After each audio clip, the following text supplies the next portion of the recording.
recherche d'activité dans le tir en début d'année. Je voulais m'orienter effectivement sur quelque chose, une discipline sportive avec une notion de précision.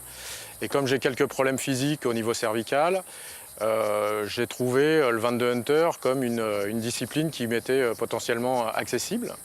On est posé, on est assis, il y a peu de contraintes physiques au niveau du tir.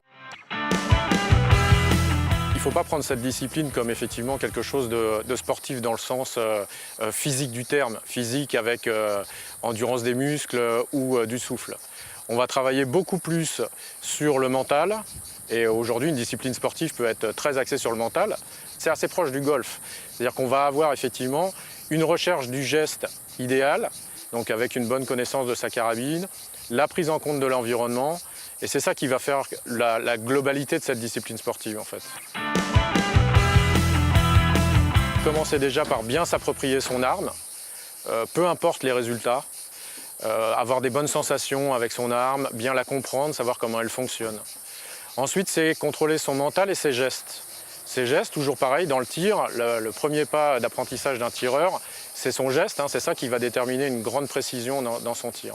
Et simplement après, prendre en compte les éléments extérieurs qui vont être le vent, qui vont être extrêmement importants dans notre discipline. Mais si on va trop vite sur les problématiques de vent, en fait, on se perd un petit peu dans les résultats qui peuvent être globalement pas exceptionnels, mais ça peut très bien être des problématiques de geste ou de mental qui prennent le dessus par rapport à l'environnement. Donc il faut être structuré dans sa démarche d'apprentissage de façon à pouvoir progresser vite. Il n'y a pas de formation, il faut piocher un petit peu l'information auprès des tireurs expérimentés. J'encourage tous les nouveaux entrants à participer aux compétitions.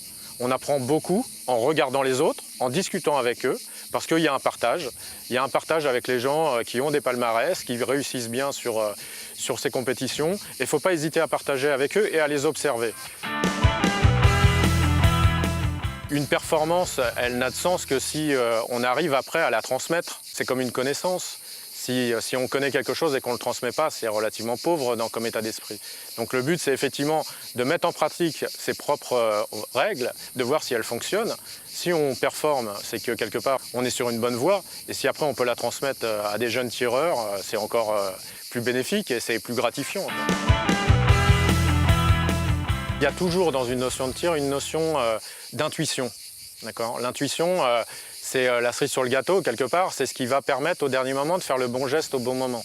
Mais on ne peut avoir qu'une bonne intuition qu'à partir du moment où on l'a bien travaillé avant sur des basiques. Si on ne travaille pas ces basiques, l'intuition, elle ne servira à rien. C'est un combat contre soi-même, en fait.